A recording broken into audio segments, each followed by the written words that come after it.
tugoye kaze mu kiganiro cyacu Inspire misaha y'urubyiruko duhere mu karere ka Huye mu kigo cya Kabutare TVET School. Ni ikigo cyatanye muri 37 ariko kimaze imyaka myinshi cyane abantu bakize kuri kwizina rya IAV Kabutare. Ariko uno munsi cyabaye TVET gifite amashami agera kuri 5 harimo ubuhinzi, harimo ubworozi, harimo gutunganya umusaruro bikomoka ku buhinzi ndetse n'ubworozi, bagiramo amashyamba, harimo ndetse n'icunga mutungo.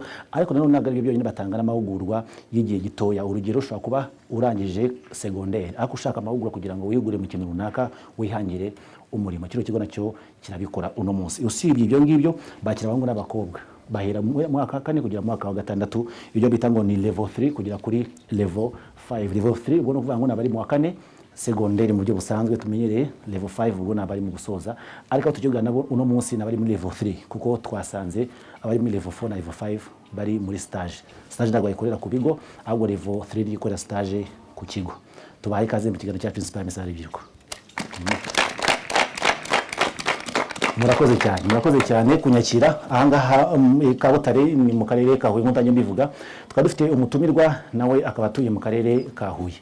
Uyu mutumirwa wacu akaba afite uruganda rutunganya ibikomoka ku rutoki, ubwo bakora urwagwa muri make. Muraza kunyemera twakire umutumirwa wacu akaba yitwa Mukunzi Jean Paul, nawe afite byinshi agiye kudusangiza uno munsi. Ubundi Mukunzi Jean Paul ni muntu ki?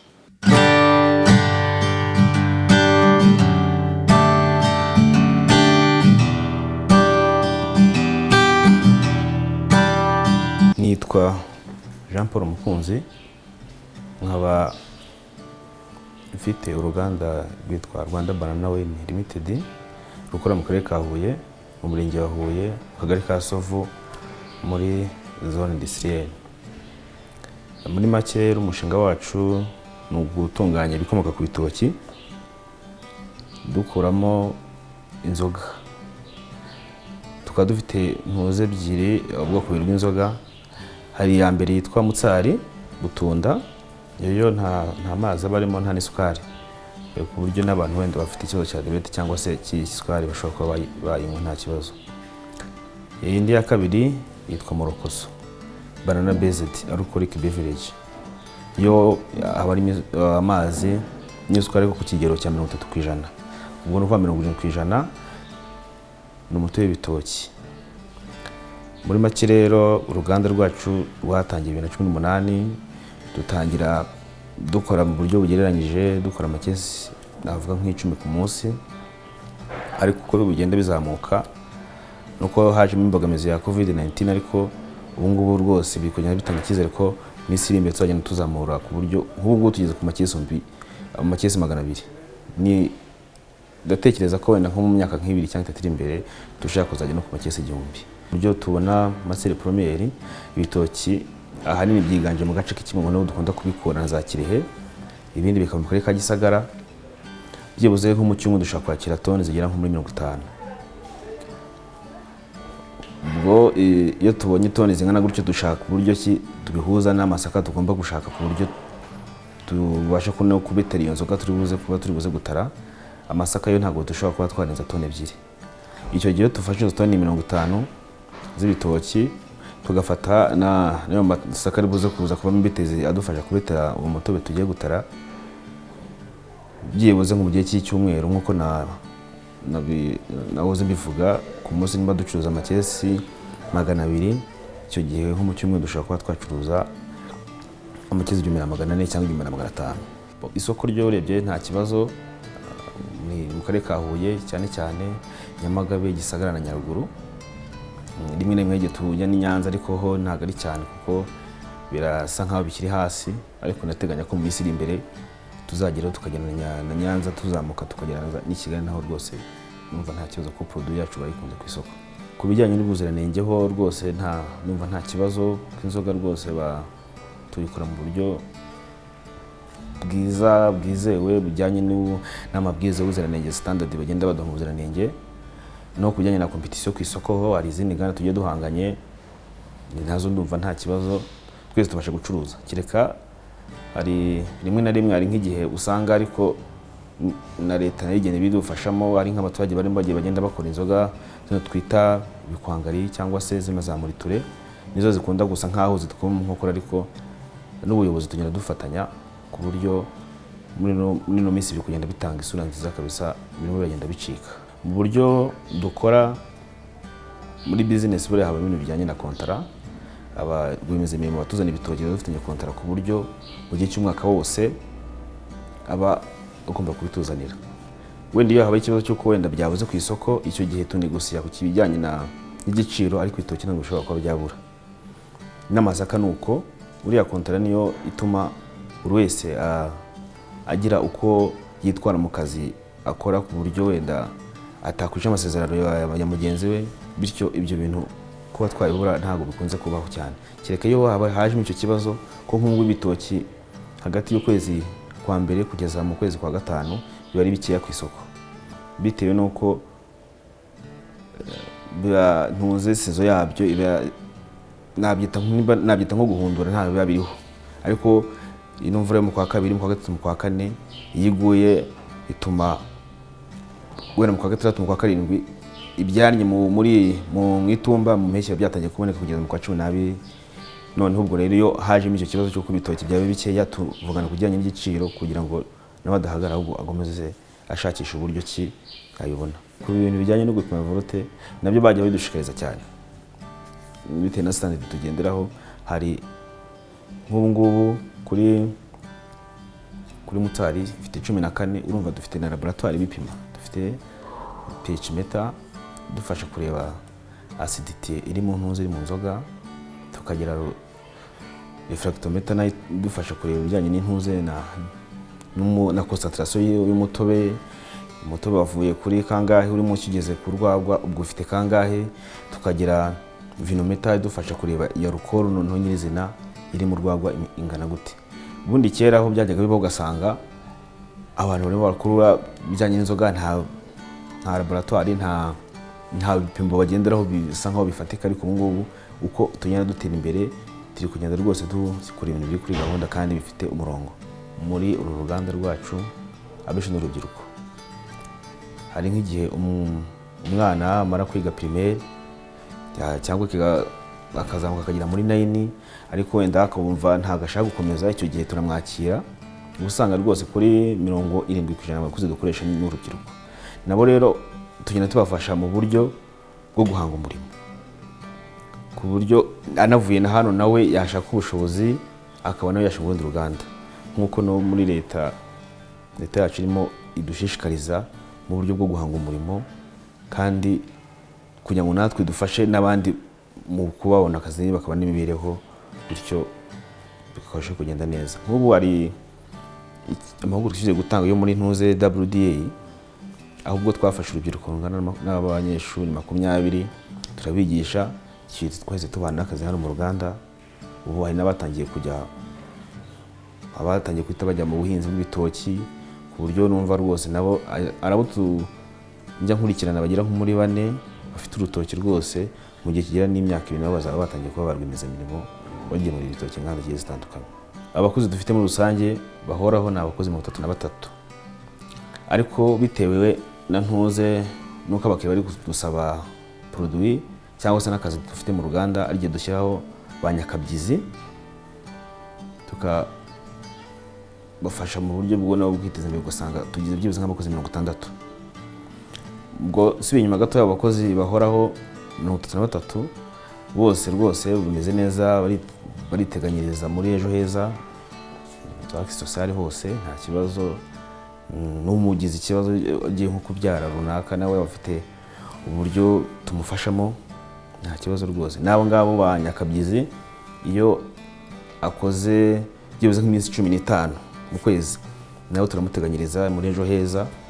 Ku mafaranga turi umuhembe tumukuriraho ayo agomba kwiteganyiriza kugira ngo runaka umukozi runaka mu gihe kiri imbere nazagira ikibazo ejo heza zamugoboke. Twakira umutumirwa wacu, tumwakire.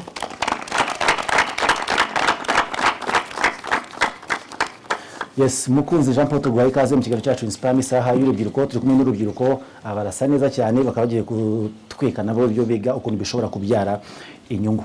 Uri mu gutunganya ibikomoka ku buhinzi, aho byibura toni zigera kuri 50 z'ibitoki ari byo ukoresha mu cyumweru utunganya ukora urwagwa, ndetse ugakoresha na toni hafi 2 z'amasaka buri cyumweru. Ni production nini cyane, ako tukibaza ibi kugira ngo bigereho byagusabye urugendo rungana gute? Murakoze cyane Kaya. Nkuko bari mubivuze, uruganda dufite rukorera hari Isovu mu karere ka Huye, mu murenge wa Huye, muri zone industrielle. Twe rero uburyo dukoramo dutunganya ibitoki, no kuvuga ngo ubwo byibuze mu cyumweru dukora tuba dukeneye ibitoki bingana na toni 50, tugakenera amasaka byibuze toni 2 kugira ngo tubaje kugera ku rwagwa umeze neza cyangwa se urwagwa rutunganye neza. Muri make rero ndumva ari byo nababwira. Ikindi rero urugendo rwo rwari rurerure, ubwo twatangiye 2018, ndatangiye kugira igitekerezo nkiga muri secondaire. Nkuko namwe muri urubyiruko, nanjye none ndacyari urubyiruko, ariko ubwo gihe kera natangiye niga biology, nza kuyikomeza no muri kaminuza niga bijyanye na biotechnology. Muri biotechnology rero ubu dusangamo ndabyita nk'intuze food science mbari ko mbivuga, ngoba ngo ni process cyangwa ni biology industrielle. Naho natangiye ndavuga nti ibyo byose ubu ngubu ngize ntekereje kuba nakora ibi cyangwa ibi ngibi ngiye mpitamo gukora urwagwa, ubwo n'ubantu nukongerera ibitoki agaciro. Ntangira gutyo rero, burya ikintu cya mbere ntago ruvuga ngo nukuvuga kuba ufite igishoro kiremere cyangwa se amafaranga menshi. Ikintu cya mbere kuba ufite ide cyangwa se wumva ukunze ikintu ugiye gukora. Skills wari ufite nizihe? Kuko kubijyamo ni kimwe, ariko kujyamo ufite ubumenyi nanone runaka nabyo ni ikindi. Ubumenyi bwari ubuhe wari ufite ku byo wari ugiye gutangira bushyashya? Murakoze. Ubumenyi bwa mbere nari mfite uburyo ushobora kuba wafata wakwenga umutobe ukawuprocesinga paka ujya urwagwa. Ibyo rero narabyize, none ndarabikunda kugeza ubwo numva rwose kuba nabishyira mu bikorwa atari ibintu bishobora kuba byangora. Muri make ubwo nuko natangiye, ntangira bitekereza gutyo, ntangiza amafaranga make cyane, amafaranga atageze ku 90. Gake gake bigenda bizamuka. Buriya igiye gukora ikintu urabanza ukareba n'isoko abantu uzagikora se baragikunze. Dutangiye dukora ibintu bijyanye na marketing, tubashishikariza ndetse tunabigisha. Murabizi ko bijyanye n'urwagwa twajyaga turukora mu buryo bwa gakondo, umuntu akenga umuvure gutyo bisanzwe, ariko ubu ngubu uko iminsi igenda iza kugenda bisa nk'ibitera imbere. Ubu natangiye nge nkora gutyo, nkora nk'amakaze 5 3 gutyo, ariko byibuze ubu ngubu ndimo ndagenda nzamuka. Ubu ngubu ndimo ndakora mu makese 200. Ubundi n'ubuhe buryo bwiza bwo kugira ngo achieving inzozi zawe, kugira ngo ugere ku nzozi zawe?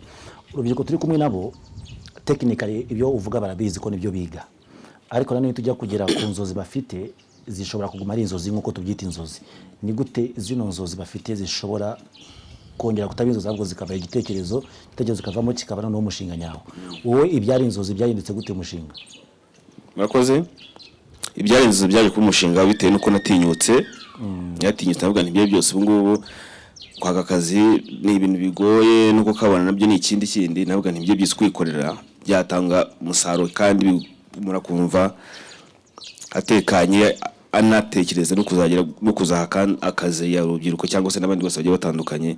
Ikintu cya mbere rero gituma inzozi ziba igikorwa cyangwa se kivamo ibindi bintu bisa nk'ibiremere runaka, no gutinyuka ukumva ko n'abandi bose bagiye bakora ubucuruzi busa nk'ubuhambaye cyangwa zikomeye nka za Bralirwa na Skol batangiye babitekereza, ntabwo babyutse ngo bahite bikora akanya. Ni process rero, ugenda ubitekereza ukabikunda ukanatinyuka ugati ngenda giye kubikora. Murakoze. Ariko nanone hano hanze imishinga myinshi tuzi ko iyo utangiye uri nyine umushinga kugira ngo uzane team igufasha, akenshi dukunda gukoresha abantu bo mu muryango, ati aba nibo nizeye batazanyiba. aba nibo nizeye bazankurikirana umushinga, ugasanga ariko nta bumenyi bafite, ugasanga abantu babyigiye nk'aba ngaba nta kazi ubahaye. Mushingira kuki mu gushaka team ibafasha kugira ngo business yanyu ikomeze gutera imbere? Murakoze. Ku bijyanye n'akazi rero byo ntago haza mu marangamutima, kuko iyo nakenshi ugiye kuzana amarangamutima mu kazi cyangwa se mu bindi birapfa uyitwaje ngo turaziranye, ugasanga arimo agenda yica ibintu nimba nabyita abyica nkana kandi abizi avuga ati ntacyo azangira. Aho ngaho rero ku bijyanye no kuba twahakaza abantu cyangwa se twashaka abantu babimenyereye, twebwe tureba ese uyu muntu tumushaka wiki, umusaruro aduha hano uwuhe. Icyo gihe rero nk'uko wenda mujya mwumva ikigo gitsura ubuziranenge RSB, dukorana bya hafi tukaganira, ari inama cyangwa se hari ibindi bintu bashaka ko tugeraho runaka. Icyo gihe rero muri ubwo buryo niho mwaganira avuga ati ibi ngibi bikorwa n'umuntu ufite skills zimeze gutya. Nimba dukora urwagwa abakeneye umuntu wize food science, biotechnology cyangwa chemistry, uzi byo byose namwe murabizi, ngira ngo mufite na laboratoire ushobora kubwira ngo gupima wenda Brix iri mu mutobe akumva icyo uvuze. Nuko rero bigenda, ushaka umuntu wabyize. Icyo gihe rero ntago ujya kuba ngo ngiye kuzana umuntu muri famille cyangwa se umuntu tuziranye, icyo gihe umuzanye ntacyo yagufasha, ahubwo ushaka kumuzana ugasanga nibyo ari mukora arabyangije.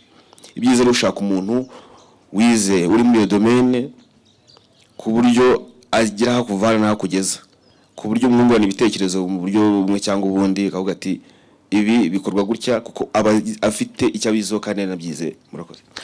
Ba rwiyemezamirimo kenshi mu gufata icyemezo abagifata bahubutse. Urugero niba muri team bati dushake umwanya twamamaze, dushaka amafaranga yo kwamamaza, bamwe bati hoye, abandi bati twongere muri abakozi, undi ati yego, bitewe n'ukuntu business yanyu bakitse. Ni ryari mushobora gurira ku cyemezo kimwe muri ba rwiyemezamirimo bari mu mushinga umwe ariko mutandukanyije ibitekerezo? Ni ryari cyemezo kimwe mushobora kugihuriraho nyuma y'uko mukidiscussinzeho kenshi? Murakoze. Muri domaine yacu rero uburyo dukora, tugire duhana amakuru, tukavuga ati wenda ibi turabona ku isoko bimeze gutya na gutya, kuko ntabwo uribongira ko buri gihe icyemezo umwe atanze cyangwa igitekerezo umwe atanze mwese muhita mucyemera, sibyo? Burya turi abantu kandi imitekerereze yawe n'iyanjye birahabanye, kandi ntabwo uri wenyine, ntabwo ari wowe wikoreye umushinga. Ni ryari uzafata icyemezo ati hoya, iyi ni no, iyi ni yes? Bishobora kubangamira bagenzi bawe gute muri business? Ese bishobora kubateza imbere? Murakoze. Ibyo rero byose buriya igiye gusa nk'ufata umwanzuro ku kintu runaka, ntago watekereza ngo ngiye kubikora gutya ngo uhite ubikora ku kanya. Habanza kuba ikiganiro, mukajya inama, mukaganira, mukabaza n'amakuru hirya no hino uko ibintu bigiye bihagaze. Icyo gihe rero iyo mubikoze inshuro ebyiri, buriya mwatangiye kubona umurongo nyawo kuba mwashyiramo ibyo bintu cyangwa se mwabiha orientation imeze gutya. Icyo gihe rero iyo mwamaze gukora inama runaka zihinga ebyiri gutyo, nibwo uhita uvuga ati ibi ndabona byakorwa gutya na gutya. Ni ukuvuga ngo uko kujya inama ni kumwe. Ese iyo mugeze kuri ya ntego rusange, results mubona ni izihe iyo mwese mwibanije ikintu kimwe? None se iyo mwafashe icyo cyemezo mukagihuriraho bigafailinga, who to blame? Ninde icyo gihe mushyiraho uwo musaraba? Murakoze. Akenshi nk'iyo wenda bifailinze nk'uko wari ubivuze, kuko bamugana ntabwo ibintu byose byahora bigenda neza. Ubwo ntagiye mugize mwengo rwagwa rugatema, niba siyo teme dukoresha agera ninde mwa blaminze n'umwenzi? Ni icyemezo cyanyu ninde? Bo ntabwo blaming umwenzi ako kanya, ahubwo twebwe twica tugasubira tukareba, kuko buriya kugira ngo ikintu kijye kugira ikibazo biterwa na fagiteri zigiye zitandukanye. Buriya mu byo dukora ibintu bijyanye na recording, kwaga twende bitoki byavuye ku Gisagara, byavuye Nyagatare, byavuye Kire, byavuye Kibungo, tujya tushyiraho batch number no gukora inzoga yasohotse uyu munsi ifite batch number yayo, yeje ifite yayo, gutyo. Ubwo icyo gihe rero wenda biferinze, twe dusubije tukareba ati se ibintu byatewe n'iki. so tushobora gusanga ari ibitoki bari batugemuriye, ushobora gusanga ari uburangare bw'umukozi. Icyo gihe rero wenda ari uburangare bw'umukozi ho turamwicaza tukamuganiriza, tukamubwira ko ibyo yakoze atari byo, cyangwa se tukamwereka umurongo nyawo kugira ngo yikosore. Buriya business yigitangira izi twita ngo ni startup, ngira ngo iryo jambo murisobanukiye mwebwe nk'abanyeshuri ko ubu ni mutangira kwiyangira imirimo muzaba mu cyiciro cy'ama startup. Akenshi niho iyo utangiye kunguka uvuga ngo ubundi ko ntangiye kubona agafaranga watangira nanjye nkihemba. Ati wagura agakweto kagezweho nanjye igihe naho nahereye wagura agashati kandi. Ni ryari uzumva ko ukeneye gutangira kwihemba n'igihe ushaka gukomeza gukuza business yawe? Ubwo cyo ushaka ni inyungu gukomeza kuyinvestinga, n'inyungu kwanza nawe kuryaho nk'umuntu wa sacrifice ubuzima bwawe. Niki kihutirwa muri business no munsi? Murakoze. Ikintu cyame kihutirwa muri business ni ugufata inyungu ubonye ukahita wongera kuinvestisa kugira ngo ushobora kuinvestisa, ariko nanone ubuzima bwawe butameze neza ntago se kwishimisha byo ari byiza ra wakora utishimye se birumvikana. Ntabwo tuvuge wenda tuvuge ubonye inyungu y'ibihumbi 10, ntabwo ushobora kubita uvuga ngo ngiye gufata ibihumbi 10 ngiye kubyishimishamo cyangwa se ngiye kuguramo inkweto runaka cyangwa umwenda runaka. Ikintu cyambe baza gutekereza urareba kuko muri business duhora n'ibintu bishyashya cyangwa se guhanga udushya mu byo dukora. Tuvuga ati nimba uno munsi ndimo nkora gutya nkeneye ko ejo nzakora gutya.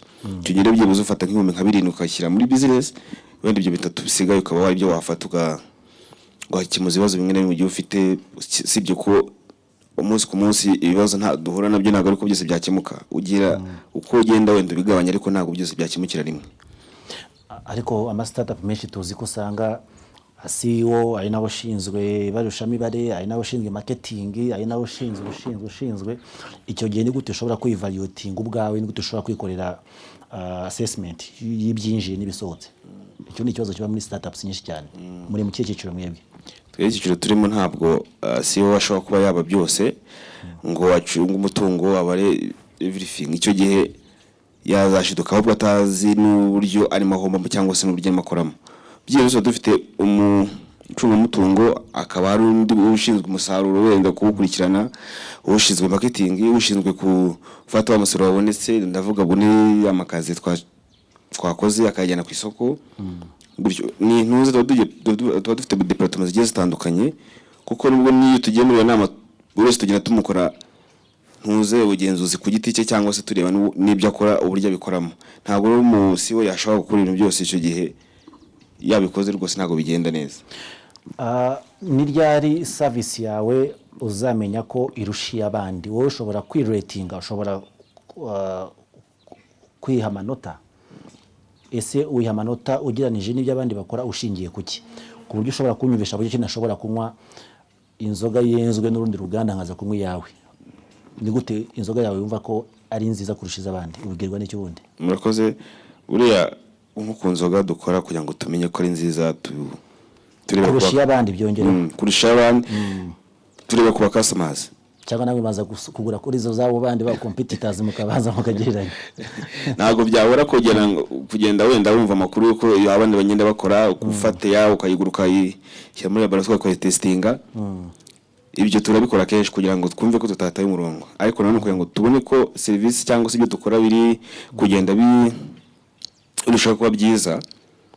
Tureba ku customer, nimba umunsi dufite customer nka 3 cyangwa abandi 5 gutyo, uko ukwezi kuri gushire tubona uko bihagaze, nubwo tuvuga ati ibyo byose ubu ngubu kuva mu bari mu biyongera no kuba ari kumva ko dufite produit imeze neza cyangwa se no kubishimira service tubaha.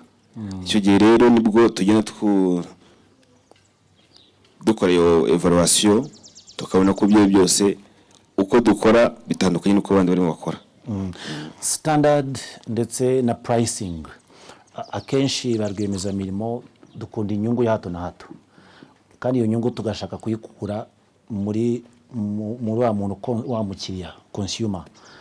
Ugasanga igiciro kivuye ku mafaranga y'ina 300 ugishize kuri 500 witwaje ibikomoka kuri petroli, nkaho mu by'umfunyiki harimo petroli. Tukitwaza ngo amasaka yazamutse n'ibindi byose. Ni ryari ushobora guhindura igiciro ku mukiriya wawe kandi agakomeza akagura product yawe adafite intugunda ku mutima, nubwo nawe uri mu gihombo? urakoze buriya kuko bya kuruzinga umukiriya umwe ni loss muri business. Ushobora gukuriza igiciro ariko gumana abakiriya bawe. Ibyo bintu biri gute ushobora kubigumana? urakoze buriya abakiriya bacu dukorana bya hafi turuganira kenshi, niyo hagiye kubaho impinduka runaka tukabamenyesha tukaganira. Muri no minsi wenda mbariho mbera murabona ko ibintu byarahenze rwose ku buryo bugaragara, aho wenda nk'ibitoki byavuye ku kilo 90 bigeze ku 160. Icyo gihe rero mwabiganira mukaba inama ko tireba ibintu byano byarahenze, ntago ari ukuzamura igiciro mu nyungu zacu nk'uruganda, ahubwo ni ukugira ngo natwe tubashe gukomeza kubagezaho serivisi nziza kandi yihuse inanoze. Icyo gihe rero abyumva vuba kuko nawe ibyo abareba bigaragara n'amaso cyangwa se abanabyumva ko bigiye bimeze, ntago rwose agira intuzi ntugunda kuba cyangwa se atenda kubyumva, cyo byumva vuba cyane. Serivisi zanyu ku isoko zimeze gute? Kuko umukiriya yaje akagaruka n'ejo bundi akagaruka, ubwo ari umwe ushobora kumwishimira ko atwaye ibintu byinshi cyarimwe, ariko ushobora kuruzinga wa undi uza agatwara kamwe. Serivisi zanyu zituma umuntu agaruka cyangwa se zituma atagaruka? Iyo mu byevaluatinze musanga ari he mufite ingufu? Ahantu hambere hari ingufu ni ukuntu bagenda biyongera, ntago aho kugira ngo bagane uko bariyongera, bitewe n'uko nahoze mbivuga mbere. Abakiriya buri mukiriya bisa ko umufata neza muri ko mbivuga. Ntabwo ufite umukiriya yawe nka boss wawe, ahubwo kuko ibyo ukoze atabitwaye nta wabigurisha. Icyo gihe rero umufata neza, iyo umufashe neza uyu munsi aragura ejo akongera gutyo usanga rose ku isoko aho kugira ngo bari mu kibigenda byongera. Bara muri business rero haba iyo umuntu amaze kubikora agenda imenya nabyita nka tekinike cyangwa se uburyo burambye, bitewe n'ibyo baraho umuntu agenda asura n'ibyo asoma, agenda amenya uburyo bwo gufata umukiriya. Icyo gihe rero iyo ugenda wumva amakuru yuko ibindi bigo bigenda bikora bigo bikomeye tuzi biri hano hanze, nawe ukora buryo ki umukiriya ufite atashobora gucika na gato. Ubundi mukora ibyo abakiriya banyu bashaka cyangwa mukora ibyo mushaka mwebwe nk'abarwiyemezamirimo? Kuko impamvu wicara mu ruganda rwawe ukangenera ikinyobwa ndibunywe, ukangenera n'ibyo washizemo n'iki byose ugashyira ku isoko, nta yindi shwa mfite usibye kuhita mbikonsuminga. Umukiriya azamurya ari kugira ngo nawe agire ijambo mu bimukorerwa. Murakoze. Umukiriya buriya bajya ngo umukiriya n'umwami bari ko mbivuga. Umukiriya tugerageza kumva ibyifuzo cyangwa se gukora ibyo bashaka nka 80%. Ibyo bashaka zo ngo baraza bajye nko muri formule dukoresha batubwiye ngo muri bikora gutya muri bikora gutya, ahubwo byibuze mu buryo bujyanye na delivering cyangwa se ku icyo giciro koze tuvugaho, mugerageza kuganira akagwa twenda bigenze gutya byarushaho kugenda neza. Igihe mwahanye ntukirenze, nimba vuze ndakugira mu masaha 2 ukabikora uko mwabivuganye, amasaha 2 yabagiye kurenga ukamuhamagara ukixikiza akavuga ati byagenze gutya na gutya, ariko ntabwo bizongera. Icyo kintu kigimeze nko kuba constant nyine ku kintu runaka, nicyo gituma umukiriya usa nk'umukipinga ku buryo udashobora kuba yagucika cyangwa se yajya handi, bitewe nuko wenda aho bashaka kumufata neza kuba kukurusha. Competition ishobora kuza kugukubita hasi ukabona ibyo ucuruza ku isoko ntabwo urimo kugenda wowe, aho ukabona ibyo aba competitors bawe n'ibyo birimo kugenda. Aho ngaho muri business wenda ababega entrepreneurship baraza kubindusha, njye nyiheruka kera cyane. Aho ngaho niho umuntu atangira gusubira inyuma cyane, akabasa ubundi wabirekana make nari mfitemo ataza gushya. Ubwo nkoresheje iyo terme y'urubyiruko sibyo, ntaza kuyahomba nasigayemo. Ni ryari competition ushaka gukubita hasi ahubwo n'amake rusigayanye ukaga kuyahomba utikansenye burundu ibyo nsenya? Icyatuma utabisenya cyaba gishingiye kuki? Wakomera ugahomba nkarwiyemezamirimo burundu? Murakoze. Ntabwo wakomera ngo uhombe burundu kuko buriya muri business umunsi ku munsi ugenda uyikora evaluation ureba uko igenda ikura, ndimo ndahomba ndimo ndungukanga niki, kugeza aho wajya guhomba ku buryo wajya mu ntu utabasha no kuba warangura ibyo ukoresha byo byahaba bari mu burangare bukomeye cyane. Ntabwo byajya kugera aho hantu rero, byibuze bijya kugera aho ngaho cyangwa se bijya kuhegera wamaze kubinya makuru bitewe nawe abantu mukorana wako ntabure kuko nta kindi baba bareba no kugenda gukurikirana ibijyanye n'imibare bakareba ati se turimo turakora gute twaranguje angahe turimo turakora manga. Icyo gihe rero ntabwo wajya kugera kuri ya level yo kuba ngo ngiye gufunga imiryango ako kanya bibaye ngombwa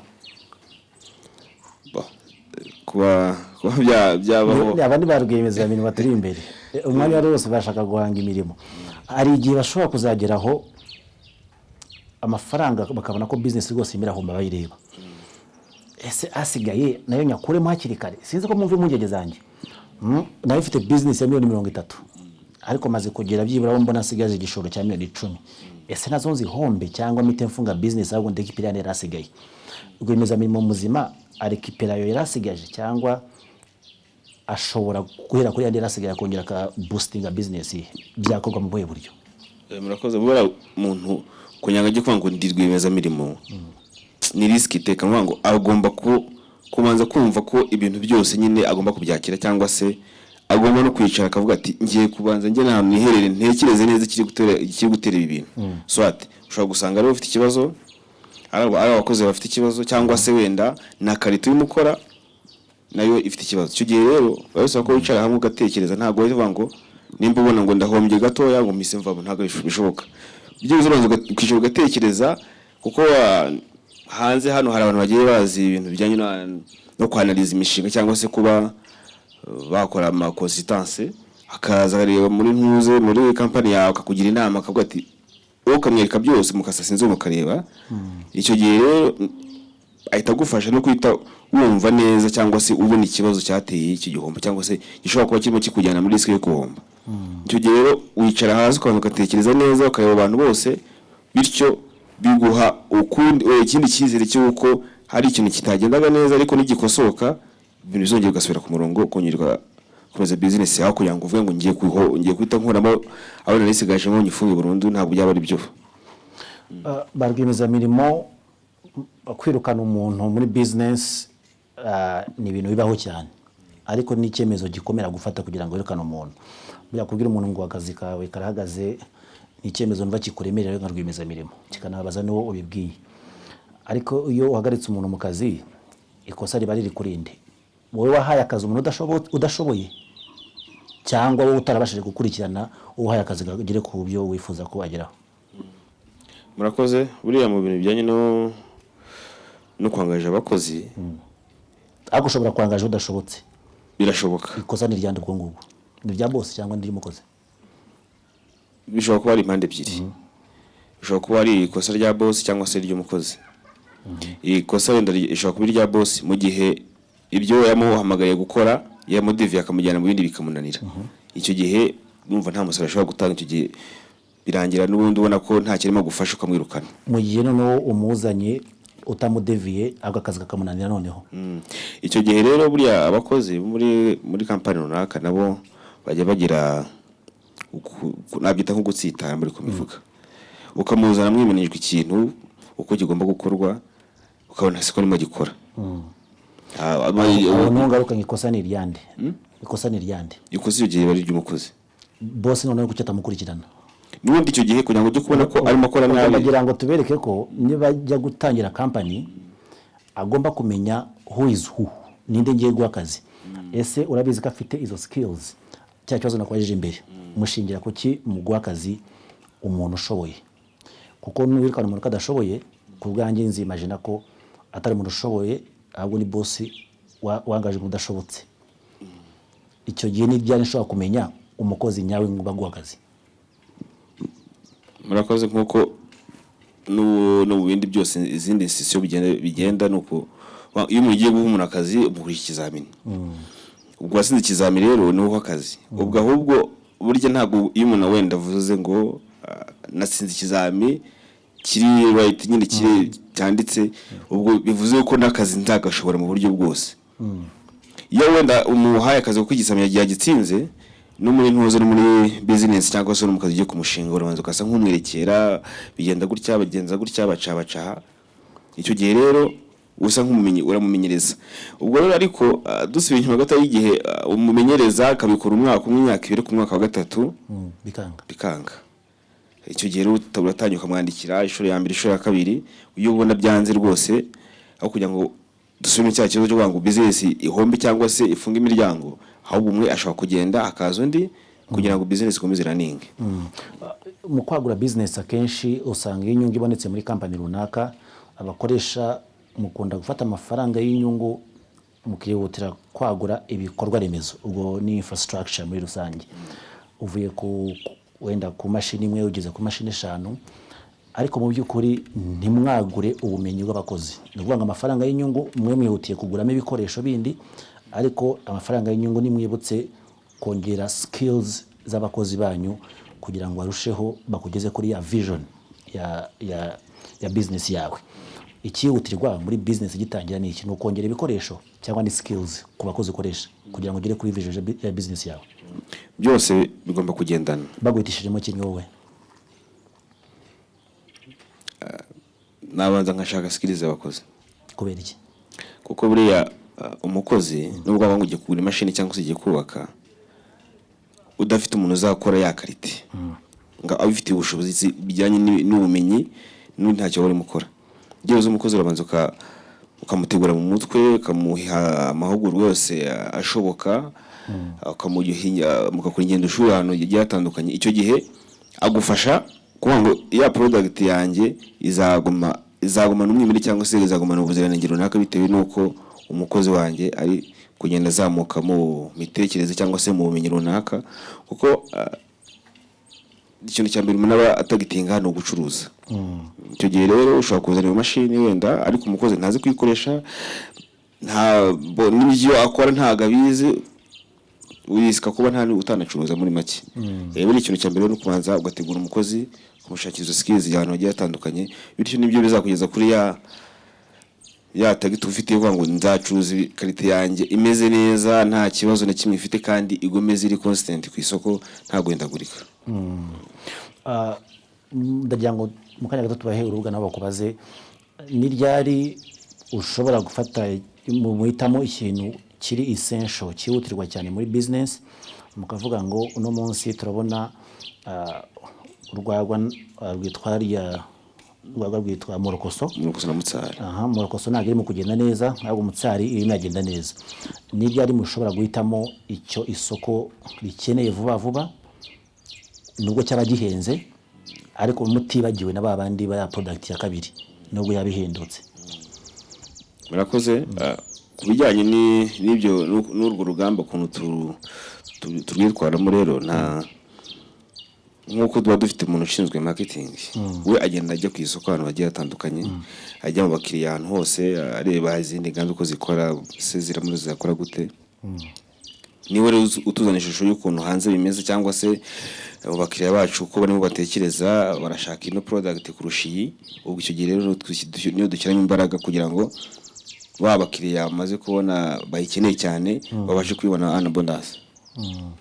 Yes, munyeme rero dufungura urubuga kugira ngo bafite ibibazo byinshi, ngira ngo mu kiganiro tugiranye kigufu umwanya usigaye no wanyu kugira ngo mubaze musobanuze kuko ibyo mwiga bihuye cyane n'ibyo akora. Yababwiye capacity y'uruganda rwe, mushaka kugisubiza no munsi, mushaka guhinga ayo masaka aho kugira ngo ayagure imbaturage akayagura kuri mwebwe. Mushaka guhinga urwo rutoki abwiye ko akenera toni 50 buri cyumweru. Muri mu buhinzi, ubutaka igihugu kirabufite, mufite ibitekerezo, ahubwo kibura niki akomeza agiye Kirehe kandi mwebwe muri Huye mudashobora gukora ibyo namwe ahangaha. Umwanya no wagiye tumazibaza.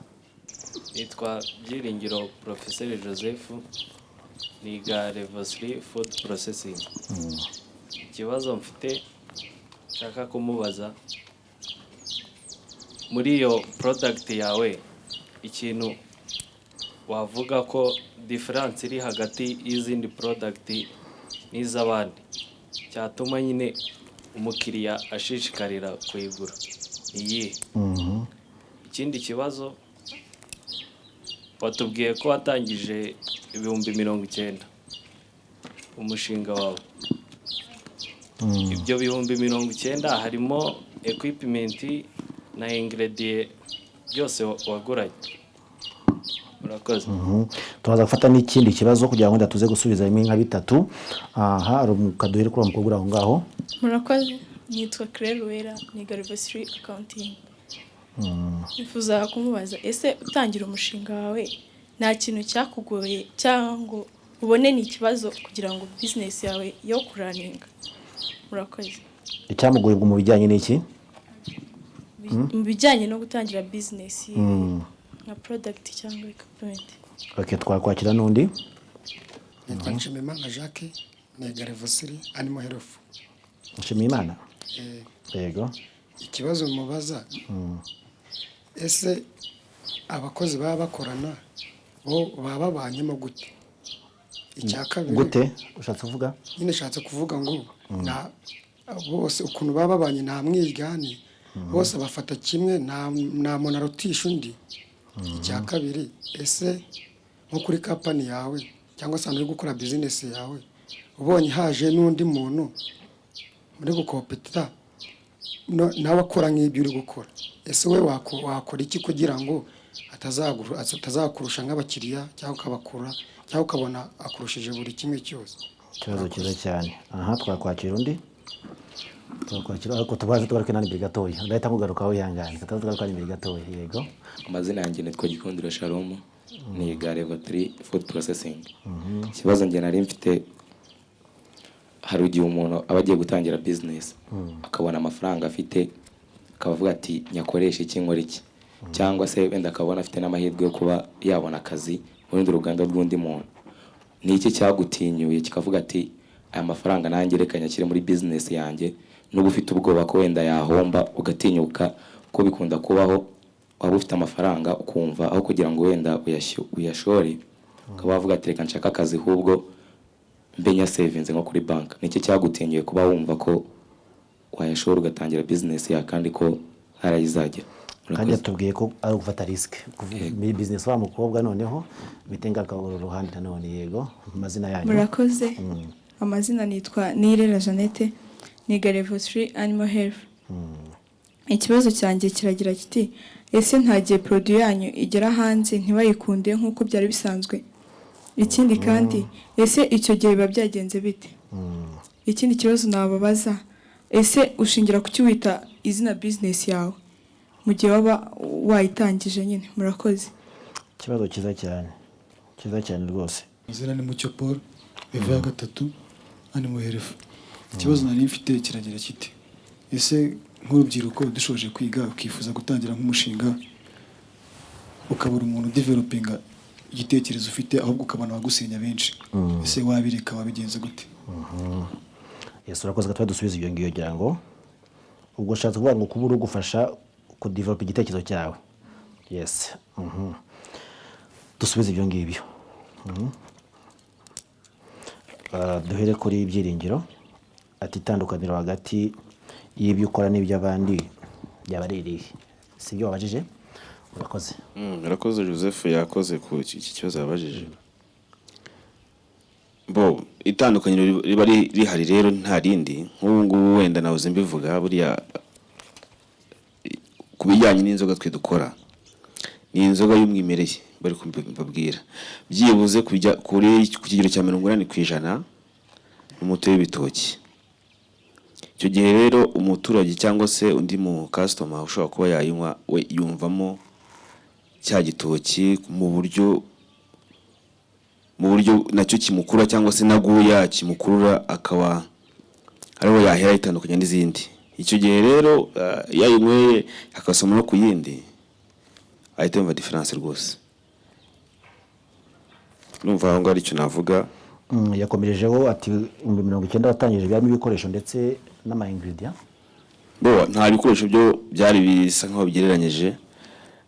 Ingredient zo uko wenda subiye inyuma nkababwireho gatoya ndangiza kwiga nese ntangira mu mushinga wo korora ingurube.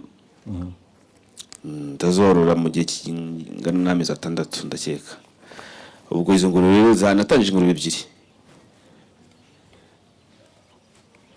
Igishimwe kivuye muri izo ngurube nkagihingisha urutoki ntabwo rwaruto nka ahantu hato cyane rwose ku buryo nta n'ibiro n'amagana byayo kuba byanavamo. Ariko ibyo nibyo nahereyeho ntangira mbyenga nkora ese gutyo nkodesha inzu ntenga bwa mbere product yo amaherezo ntabwo bayikunze ariko ntabwo nacitse intege. Amafaranga nabonaga asa nkaho n'undi ntari ntayo, nongera nisubira mu bijyanye by'ubuhinzi bw'urutoki. Ngubu byibuze maze kugira hegitari y'urutoki, kandi ndateganya ko nzakomeza nkagura nkageza byibuze kuri hegitari zigera nko ku 10 ningomeza kugira amahirwe yo kugira kubona ubutaka bwo kuruhingaho. Ubwo rero nuko nagiye nsa nk'utangira ibitoki natangiye nkoresha n'ibyo nihingiraga, ariko urumva byari bikeya. Ku bwa kabiri rero nabwo bisa nk'ibigenda gakeya, ku bwa gatatu ho product batangiye kuyikunda, ntangira numva ntangiye kugira icyizere cy'uko ibyo ndi gukora ntangiye kubona aba customer bashobora kuba babikosuminga gutyo, ngenda nzamuka gake gake. Ubu nibwo nababwiye nti ikintu cya mbere no gutinyuka, ntago udatinyutse ntago ntacyo wageraho. Iyo rero ugiye gutangira business ukagenda uhura n'abantu bagenda bagusenya, burya nta muntu ushobora kwishimira iterambere ryawe. Ibyiza rero wowe n'umutima nama wawe urateze ati kuba arimo anci intege nuko atabishobora, cyangwa se nuko yumva ko nimba wenda asanzwe n'afite urwo rugano ukajya kumugisha inama, akenshi ashobora kugira inama ikuyobya ati ntibigenda, nta kigenda, nta business irimo akagukina intege muri ubwo buryo. Icyo gihe rero urabirenga ukica kubona uricara ugatekereza, ntago uhita upfa gufata icyemezo gutyo. Uricara ugatekereza ati ariko kuki we yabigezeho, yakoresheje iki nge ntakora, kuki adafunga agakomeza agakora. Icyo gihe rero aba arimo asa nk'uguca intege kugira ngo wamugane n'abakompetita bagabanuke, bakomeza gume ku isoko. Icyizere wowe uratinyuka ukicara ukavuga ati ngiye kugenda ntangire kandi bizagenda neza. Ahubwo buriya icyo nababwira, mujye mushaka abantu bagira inama nziza, nakugira inama wicara utekereze ko iyi nama ngiriye mezite niyo cyangwa se yo. Ntabwo ibyo umuntu yagura byose ariko wakumva karukuri. Aba ari umukugira inama nzima, ari kugira inama ikuyobya, ari ushaka kuba uri staka gusa akubona gusa nyine utamuvinga ntacyo ugeraho, akumva aricyo kimushimishije. Ikizere rwango ujye wicara utekereze, urebe nyine inshuti nzima mu inama, none muri yo nama kugire nawe wicara uvuge ati mu bintu bitanu nambwiye wenda bitatu byo umuntu byakunda cyangwa se byatanga umusaruro. Murakoze. Uwera ati icyakugoye kugira ngo business yawe itangire, sibyo? Nabyo bivuzeho gato. Buri ikintu cyangoye nukubona byibuze igishoro gisa nkaho gifatika, ku buryo nanjye wenda mvuga nti ngiye kugira equipment, kubwumva no kugira ngo ukore biba bisaba equipment nyine zisa nkaho zigaragara cyangwa se zifite ubuziranenge ariko mbyita, kugira ngo nibyo ukora byo bigira ubuziranenge. Ni cya kigo nahoze mbabwira cya RSB kiza kugusura w'ibyo byango by'ubuziranenge kikwemereye gukora muri make. Icyo gihe rero nagiye muhara izo mbogamizi zo kuba nabona ibyo bikoresho, ariko petit à petit ngenda nkora kiramo imbaraga, nta kuvuga ngo ndaruhuka, nta gusinzira muri ko mbyita, byose ngenda shyiramo ubwitange cyangwa se umurava kugira ngo byibuze na wa undi ushaka kunca intege abone ko ari cyo ndimo ngenda ngira, ahubwo abone ko ari atsindwa kuba yaranci intege, abone ko ahubwo yibeshye. Mbogamizo zabo izo zibikoresha, ariko ubu ngubu nabwo simvuga ko mbifite, ariko ibyo byose araho bigeze, kandi ndatekereza ko uko bizagenda bigenda neza nzagenda mbona n'ibindi birenzeho. Nshimiye Imana ati abakozi babanye bate hagati yabo, ataho ntatonesha byaba rigaragara. Murakoze. Buriya rero ahantu hari aba bantu barenze umwe ntago hashobora kubura, burya ngo ntaze barazidakomanya amahembe mujya mubyumva, ariko buriya abantu ikintu cya mbere ni ukubaganiriza, ukumva nimba wenda abantu babiri cyangwa batatu bagiranye ikibazo, ntago akenshi usanga nk'iyo nk'abantu tuvuge nk'abantu batatu bagiranye ikibazo, bari bakaza bati uriya muntu gutya na gutya niwe urimo tuvangira iyo wise urumva wa wundi umwe kuko ari umwe nyine afite ijwi rimwe rishobora kuba ryarusha amajwi abiri arimo kubwira ibyo, akaba ari wumva vuba, ntago ntushobora gukemura ikibazo. Babisaba ko buri umwe ugenda wumva view yiwe ikibazo afite, cyangwa se icyatumye wenda hari ikibazo ari kitagenda neza cyabiteye ari ikihe. Icyo nacyo kugira ngo dupfe kukimenya muri business, bera ko nk'abantu barenga 30 gutyo aba ari abantu benshi, haba harimo umuntu ushinzwe abakozi, niyo bagezeho bya bibazo. Ibyo bibazo rero nanjye ubwo njyamo nkajya kubikemura cyangwa se nkayumva uko bimeze cyangwa se n'abandi ntabwo nahise nshobora kumwizera 100% buriya muri business ntabwo wapfa kwizera abakozi 100%. none se wakoresha gute ahantu utizera 100%? wenda nk'urugero rumwe umukozi ashobora kuba yakora ikintu ku nyungu ze ubwo wenda ashobora kuba yagirana ikibazo na mugenzi we akaba yamwirukanisha bitewe n'uko bafitanye ku kabazo muri vie sociale bitagenda akazi so ati nyuma y'akazi bahuye bajya ahantu wenda bagirana intuza amakimbirane ariko kubijyanye n'akazi ho nta kibazo kirimo ahubwo akitwaza ibyo bintu wenda bya nyuma y'akazi akaba ari wenda yaza himbira mugenzi we ikibazo runaka cyangwa iki cyo gihe rero bisaba ko ukufata amakuru yimbitse kugira ngo abakozi ubashyire ku rwego rumwe ariko si uko ngo ku rwego rumwe rwo kubumva ariko wenda mu mikorere bo baba bagomba kurutana kameme ariko ukabumva kimwe niyozo bafite ukabikimara kimwe. Yakomeje avuga ngo haramutse haje umukompetita wawe wakora iki? Mukora bimwe uriya umukompetita rero samuhaho ari ni na mwiza kuko atuma nicyo ugeraho. Nk'urugero ntabwo uramutse ukora ibintu wenyine icyo gihe waza shiduka natandukirwa kure imitari byo ariko iyo umukompetita ku ruhande wogenda umwirefera ahubwo mukabimona iyo akwemeye kuba muganira muraganira mu kuganira niho ashobora kuba yenda yakubwira ibitare byo ukahita ukabimenya yakiri kare cyangwa se ukagira ukuri kuntu byumva nibwo ufata product nkuko nahoze mbivuga. Hari nk'umuntu ushobora kuba yajya ku isoko ushinzwe ibinyamasoko ko agazana product yiwe tukayisogongera muri labo tukavuga ati iyi ngiyi ndumva iturusha akakantu cyangwa se tuhirusha gutyo. Icyo gihe iyo hari umukompetita niwo utuma ukora ibintu byiza kurushaho kuko ugenda wirefera ku kintu makora ukageranya n'icyawe kugira ngo umubone kuba ngo ugiye gufata umuntu gukora ibintu byanjye muri ubu buryo kandi bigende neza. Sharon ikibazo cyiza ati kuba ufite amafaranga ukifuza kuyashyira kuri konti ukayabona benshi nuko babyifuza ati mfite miliyoni zingahe kuri konti ukabyishimira undi mutima uti wa savings undi uti wayabireke icyo kimeze ngo gifatwa bigenze gute? Murakoze buriya gushyira amafaranga kuri konti ni byiza cyane cyane kuri saving ni byiza kuko bituma utayangiza. Ubwo ntabwo urashora imari ariko nicyo yashatse kuganishaho urafite nturagiye igitekerezo cyo gushora nibyo niho ngiye kuganisha kuya saving asava nk'ubu wenda muri kwiga ubonye mu 3-5 gutyo ukabishyira nko kuri telefone cyangwa ukaba warafunguza account ya saving ukaya savingaho ni byiza kuko ntabwo uzajya kuba ngo ngiye gutangira business nta kintu na kimwe ufite kuba wakundi kuya savinga rero nibyo uzaguha imbaraga zo kuvuga ngo maze kugira amafaranga ya naya ariko kuyashyira kuri konti gusa ntacyo byamarira buriya amafaranga byarandi ntabwo wabanga amafaranga azajya kuri konti ahubwo na buri kwezi ushobora kuba badacaginga ndakeka benda murabizi bya banki buri kwezi amafaranga bagomba kuraho kuyashyira kuri konti gusa ntacyo byagufasha ahubwo kuyashyira kuri konti bigwa security yo kuba utagenda ngo kuba udafite wenda access ko nkuko waba uyafite mu mufuka ngo ugende ukora 2,000 gutyo uyamare aho kujya kuri konti biguha umutekano wo kumva aho ugiye kwicara ukavuga ngo nimba afite 20,000 ntekereze ko nabyaza ibindi 10 cyangwa se 20 nanone. Ibyo rero kurakira kuri konti sava ariko nanone ugatekereza mu buryo burambuye cyangwa bwagutse bwo kuba watekereza umushinga wakubyara andi mafaranga.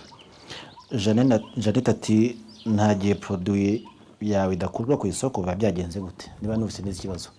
Niko bimeze ntabwo byabura produit cyo kujya hanze ntikundwe abakiriya rwose bakagira claims nyinshi. Icyo gihe rero nkuko nahoze mbivuga buriya mu bintu bijyanye na business habamo ikintu cya bita traceability ngo niho dusanga mu bya recording twazo tuvuga mu buryo wenda nciye muri make uko dutara bitoje cyangwa uko dukora wenda ntagira uza gukora stage tuzajya tubimwereka. Ntabwo ushobora kuvuga ngo ibitoki byose byavuye ahantu hamwe cyangwa se byavana agiye hatandukanye ugomba kubishyira ahantu hamwe ntabwo ari byo byibuze ugomba kuba ufite ahantu hagera nko muri 4 cyangwa 5 ibitoki byavuye ku Gisagara ahantu wenda ku Rusenyi abahinze muri kubyumva ahantu mu Runombe cyangwa se mu Gishanga bari ko bivuga uba ugomba kubirikodinga mu buryo bugiye butandukanye. Iyo record rero igenda izamuka ibyo bitoki byenze n'inzoga nayo recordinga batch number bihora na bya bitoki byajya no ku isoko mu gitabo cyasohotse ki recording inzoga zasohotse naho ukaba ufite batch number ihura neza na bya bitoki ba wataze. Nicyo bita traceability. Ngo rero iyo inzoga igize nk'ikibazo runaka bakira ntibayishimire, uregarura mu ruganda ukavuga ati ino nzoga byagenze gute kugira ngo abakiriya bo bayinubiye cyangwa se bavuge kitameze neza cyangwa kitameze nk'izisanzwe ziza. Icyo gihe rero urayizana ukajya muri labo ukareba ati se ibitoki bundi byari bifite ubuziranenge runaka ukwiye cyangwa se ubuziranenge bwuzuye kugira ngo bibashe kuba byakwengwamo iyo nzoga. Icyo gihe iyo ufite ako kantu ka traceability karafasha cyane kugira ngo ube wamenya ngo ino product ko yagize ikibazo byatewe n'iki ngiki. Ntabwo rero udafite traceability umuntu yajya avuga ngo inzoga ntimeze neza ukamugira umusazi kuko utabushoboka ko wabasha kuba wamenya icyateye iyo nzoga ko bitameze neza. Ibyo rero sibyo ko bidakunda kubaho, ariko wenda havutse ikibazo runaka urumva tuba dufite uburyo kidushobora kuba twagihandoringana tukayishakira umuti uburyo bwihuse kuko tuba dufite amakuru ya buri ikintu cyose gishobora kuba cyatuma tumenya ngo iki nticyagenze neza kubera impamvu niyi. Jeanette yakomeje avuga kuri branding. Branding ni ikibazo muri business, ugasanga ikirango uhaye business yawe gishobora gutuma umuntu abigura cyangwa se bigatuma umuntu abyibazaho cyane. Branding bigenda gute? Bijyanye na branding rero buriya nabyo ni ikindi kibazo gisa nkaho nacyo kiri kurusha muri business. Buriya nk'urugero ugiye kuvuga ngo ugiye gukora brand ya product yawe bisanga ngo ubyitondere cyangwa se ubishyiremo ubuhanga busa nkaho buri hejuru kurusha wizini product. Ugakora wenda etikete mba ariko mbivuga ikurura abakiriya, ukashaka amakuru yose afatika, ukamenya mbese sinabyita gutera ukidokimenta ariko mbivuga, ugakora etikete ku buryo nubwo umuntu yayibona iciye ku muhanda gutya agati yantuze bimeze gute, akagira amatsiko yo kumva yayigura cyangwa se n'ahantu ayisanze nko muri bar runaka yabona ahantu maritse muri comptoir akahita abona yidistinga n'izindi. Icyo rero branding yose kwitekerezaho cyane kandi ugakora ikurura abakiriya ku buryo wenda naramuka wenda yicaye mu kabari runaka akaba n'undi muntu ayifashe ahita yumva ko agize ayo matsiko yo kwiterebaho. Ikibazo cya nyuma nacyo kituganisha ku musozo w'ikiganiro cyacu, ati kuba ufite igitekerezo ukabura ugufasha kukidevelopa kugikuza ahubwo ukabona abakurwanya ari bo benshi, ati icyo gihe wabyitwaramo gute? Murakoze. Icyo kibazo nacyo ni cyiza ariko nacyo kugisubiza ntabwo bisa nkaho bigize kuko buriya navuze mbabwira ko abantu bose ntabwo ushobora kumva inama kugira ngo uzasimire wumve ko zose ari byo. Ushobora kuba wenda nahoze nanabivugaho kare, niba ufite amafaranga mu bitaro nta muntu ushobora kwishimira ko wagira 10,000 usibye wowe ubwawe. Icyo gihe rero iyo ugiye gushinga business wawe guca intege bari benshi cyane rwose kuko nawe ubwe babyaramunaniye kuba wumva rero kujya kumugisha inama ngo ese nakora gute akagura ko akora gutya, ntabwo bikoze kubaho ahubwo guca intege kuko rwose. Ibyiza rero ni ngo wowe ku giti cyawe uratekereza ukavuga ati nimba nshaka gukora business ngiye mbaze n'icyo mbitekerezeho menye icyo gukora, noneho na muntu ugiye kugisha inama nakubwira ibintu bitari byo uvuge utekereze neza ko impamvu arimo byanga nuko arimo yirinda ko yagira andi ba competitor benshi ugasanga nyine avuye ku isoko. Ibyiza rero bisa ko ugira conscience de soi cyangwa se kuva ugira icyizere ugatekereza neza mu buryo bwagutse kandi bikagenda neza. Mwanizije amake tukamushimira koko. Yes, arakoze cyane. Ni Jean Paul Mukunzi, akaba ayoboye anafite uruganda rwitwa Rwanda Banana Wine Limited ruherereye mu karere ka Huye. Reka nshimire cyane rero ubuyobozi bwa Kabutare TVET School bwatwemereye kuganiriza abanyeshuri. Tunashimira na Minisiteri y'Urubyiruko n'Umuco ibadushoboje kugira ngo duhure n'urubyiruko nkuru kuko Mukunzi numwe mu bagiye mu irushanwa rya Youth Connect Awards 2021, akaba rero yaraje mu rwiyemezamirimo 100 bahize abandi ku rwego rw'igihugu.